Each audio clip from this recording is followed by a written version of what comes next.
veșnicie. Stai așezat sus pe tron, îmbrăcat în lumină și domnești glorios.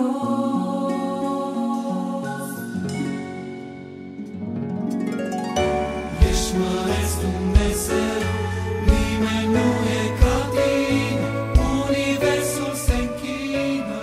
Universul se închină.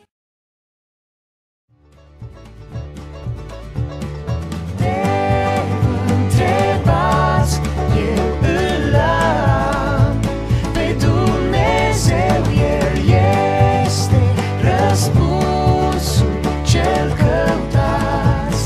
Primiți-l astăzi, de vă întrebați, eu îl am pe Dumnezeu, El este răspunsul cel căutați.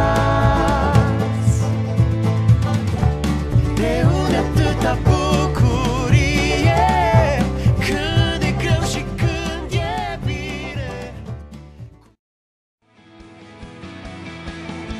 A ta e domnia și puterea și gloria în vecia ta. Cer și pământ adoră numele tău sfânt.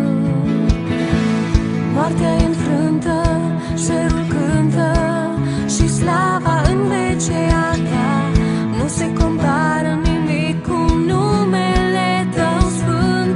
Domn peste domn, tot pământul va cânta. Veșnic Dumnezeu, Tu ești minunat, Tu ești minunat.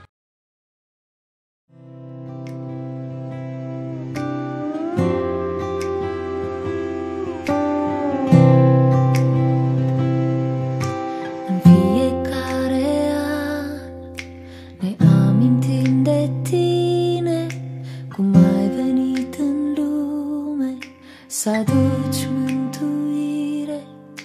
Așa mult te-ai smerit, născându-te în iesle, Tu împăratul slavei, stăpân pe univers. Iisus e cea mai bună